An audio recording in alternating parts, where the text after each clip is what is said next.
Hi everyone, it's Diane and welcome back to another vlog here on our YouTube channel. So make sure to stick around until the very end because you'll be surprised by how many amazing watches we're going to come across today.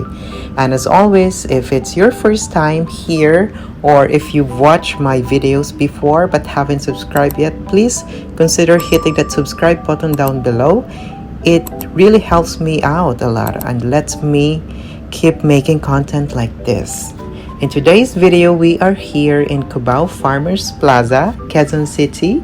Yes, it's Cubao time and we're diving into everything watch related in this area, from where to find them to having fun while watch hunting along the way.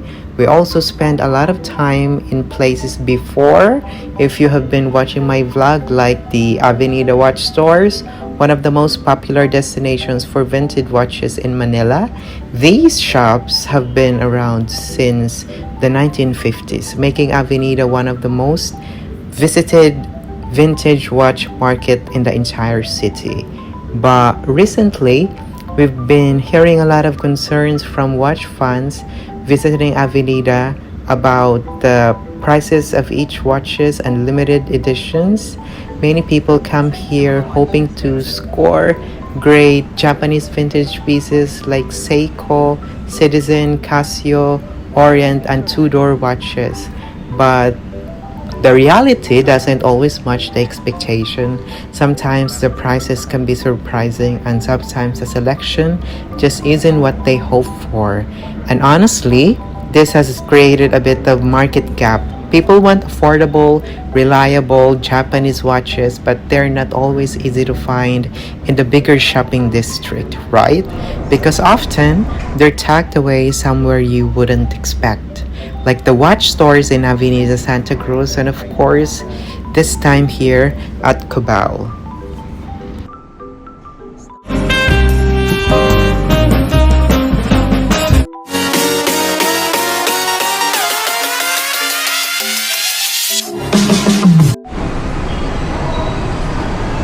Hello everyone, welcome back for another vlog here in the YouTube channel.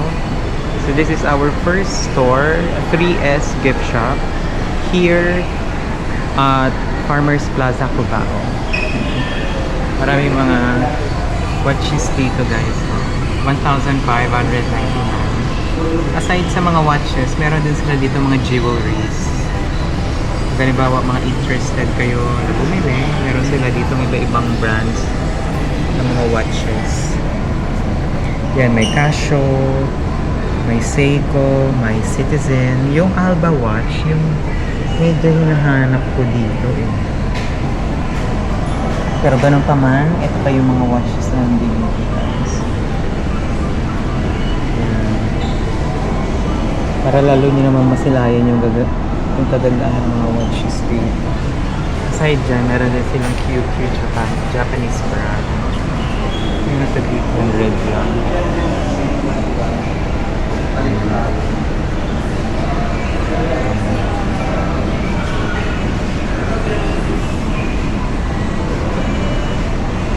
Kapatid ko dati may QQ siya. So guys, andito tayo sa Farmers Plaza. Ayan. So, trinay natin mag-vlog kasi pupunta naman din tayo sa puti na naman tayo sa Farmers talaga today, and then aside dyan magkakaroon din tayo ng train vlog. So much better na itry natin na mag-visit ng mga ibang watches dito sa Farmers. So guys, ito yung Watch Central. Yan. Kasi ito sa mga kilalang watch stores dito. Yan. Meron din sila dito mga Michael Kors guys, nandun sa loob. So ito yung itsura po ng kanilang watch store dito. 3S gift shop. Yan. Ayan lang yung katapat nila, yung Goldilocks. And then, hello ate. Ate, pwedeng picturean? Oo. Oo. Yan. Yan. Techno Marine. Guys, may Techno Marine dito, 4,599. And then may Versace Swiss made na watch. Ang taray naman ng rose gold na bezel, no? And then yung dial niya is black, but yung authenticity ng mga watches, pwede nyo pong itanong sa mismo may-ari at sa mga sales lady nila dito. So that's 5,499. And then may Casio din dito na 1,249. Then sumunod is yung 1,849 and then 995. They also have Invicta watch which is 4,995. May Rado original watch sila dito, guys. Rado Diastar, 25,995. Yun yung price niya. Mamaya pupunta tayo sa mga Seiko para lalo nyo siyang makita na hindi lang itong mga subasta watches ang nandito. Yan, meron din sila ditong Swatch, Seiko, Casio. Yan. Sige, punta tayo dun sa mga watches nila like Seiko and Alba. Dito yung sa kabila. Yan. So ito guys is ang Seiko nila dito. Ang Seiko nila, mga authentic, may prospects, may divers, and then meron din silang yung mga panda, ayun, mga quartz, yung iba. Ito. Focus natin isa-isa para lalo nyo makita yung ganda ng mga watches dito. Ito guys is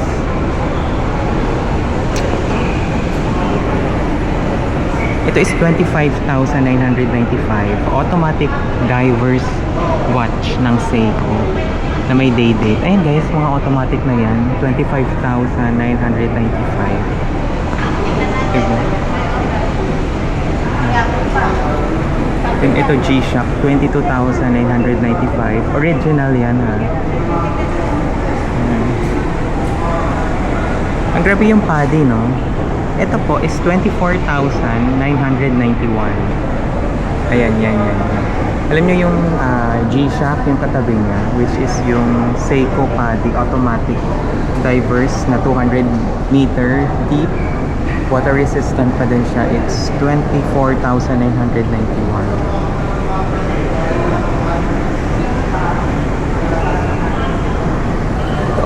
Ito yung pinaka ano talaga in demand, yung Seiko Prospects na parang panda type ng Seiko.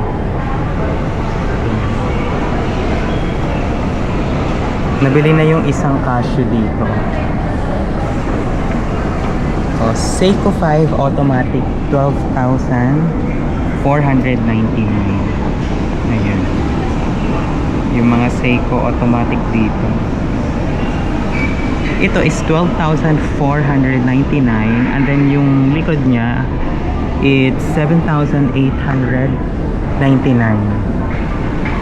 Yun yung white, yung katabi ni Buddha. And then most of these are original from Japan, of course, Seiko. Yan. Grabe naman, ang gaganda naman ng mga watches dito eh. Ito guys, 10,000 lang to. Ayan. Kita nyo ba? So this is 10,000 pesos. Yan. Yung pangalawa doon sa 12,000, 10,000 lang siya. And then itong isang automatic naman na 100 meter na Seiko 5, this is 10,000 as well. Yan. Ayun, dalawang yan, 10,000. Yung katabi niya, 12,000. Mga automatic po ito guys ha, from Seiko 5. So merong gold bezel with gold and silver plated na bracelet, na strap. Meron din tayong purely gold na Seiko 5 automatic. Ang ganda. Ang ganda nito oh. Yung Seiko 5 Sports made in Japan. 100 meter water resistance. Sobrang ganda niya. Sobrang ganda. Oh my god. Ang price niyan guys is 13,000 pesos. Yung pure gold. Pure gold. Grocery. Yan. 13,000. And then itong kabila naman in dollar kasi is 395. So around mga sabihin natin 20,000. Yung blue yung dial, and then black yung bezel. Mga Seiko automatic watches yan. Yan. Only at 3S gift shop. I'm not sure kung meron silang Facebook page, pero hopefully meron. Yan. Then meron naman yung iba doon mga orange dial, automatic GMT ng Seiko.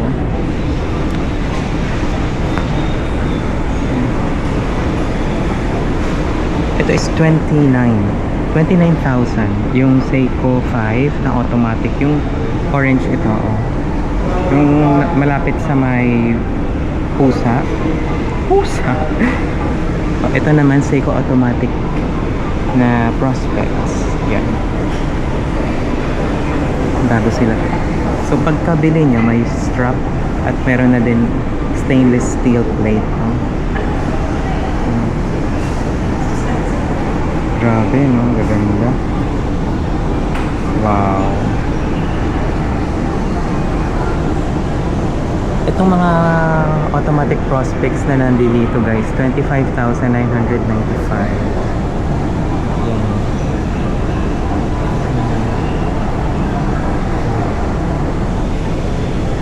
And then, ito din, Alexandre Christie, 3,599.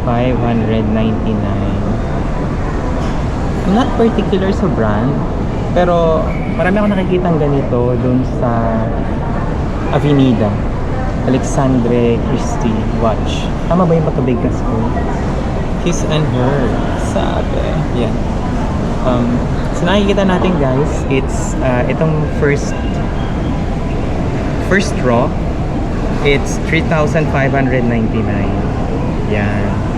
And then dun sa likod, depende siya. Meron 3,495. And then dito tayo sa Citizen Quartz na mga watches. 4,995. Itong dalawang parang halos magkapareho naman ng design. And then dito naman it's Seiko 5 Kinetic, 8,599. And then meron doong Seiko din sa likod. Seiko 5, 3,995. Wow. May mga sale dito ng Seiko guys. Automatic, 6,945. Yan. May mga Seiko watches vlog din ako. Ilalagay ko sa description para talin nyo makita yung ibang ganda ng mga watches dito guys. Ito, Seiko Runner. Mga solar watches. May purple, may green. Yan. 3,599 and then 4,095.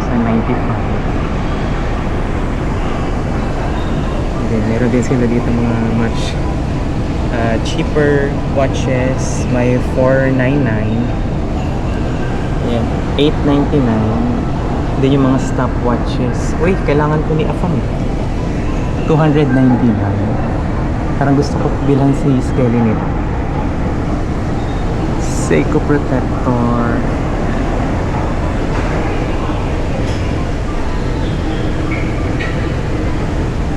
Mga basic sport watches. 499 pesos. Ito is 3S gift shop.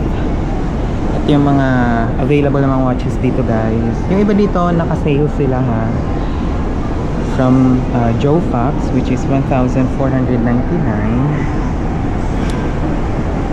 Ayan, kung mahilig kayo sa mga watches, itong vlog ay para sa inyo. Though I'm not a watch expert guys, pero Pwede nyo pong i-share yung mga thoughts ninyo and opinion about watches sa mismong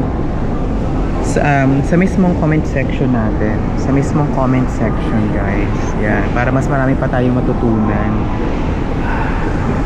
May mga Rado watches din dito na 1,599.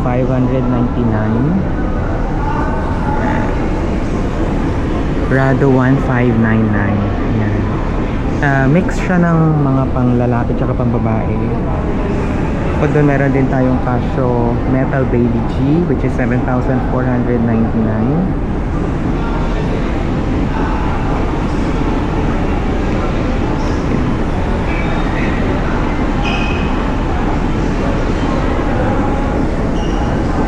Yung mga Casio.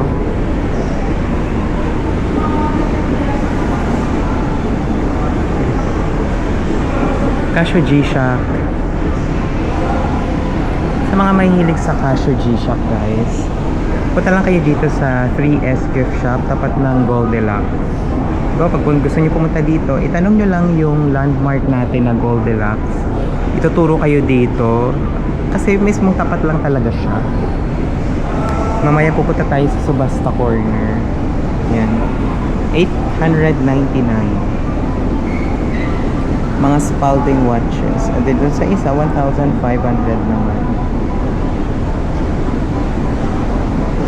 Yan. Zino-zoom ko na para makita nyo lalo yung details sa mga watch dito. Diba?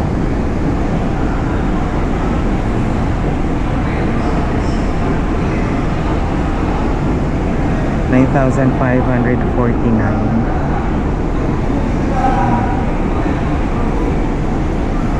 Dito sa baba is mga Casio naman na may mga prices. So, generous sila pagdating sa mga presyo, no? Kasi nakikita naman natin yung mga price dito ng Casio. Mga automatic with battery. Automatic with battery. I-edit ko na lang. Ito is mga quartz na digital watches from Casio. Yan. Yung price niya, 1,995. Casio Japan. Meron din 1,499 doon sa pinakadulo naman. Ito guys naman is 1,399 pesos. Yan, para lalo nyo makita yung mga detalye ng watches dito. So this is 2x zoom para makita nyo lalo yung mas detailed yung mga unit ng watches dito. Ito much ano siya, cheaper, which is 999. Ayan, 999 na mga Casio watches.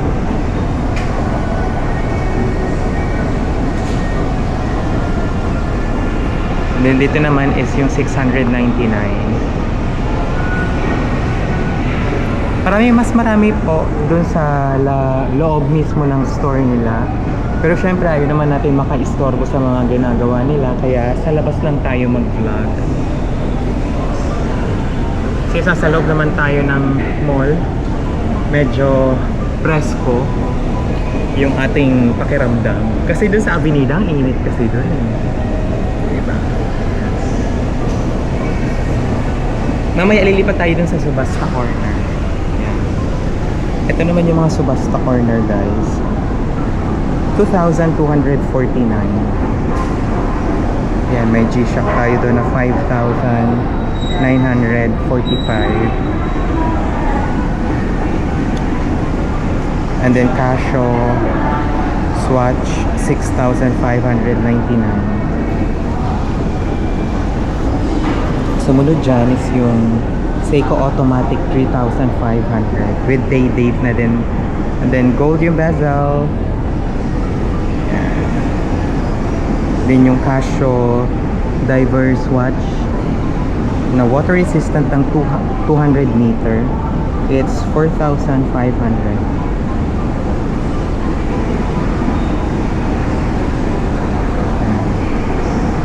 Ito po is Subasta Corner. Yan.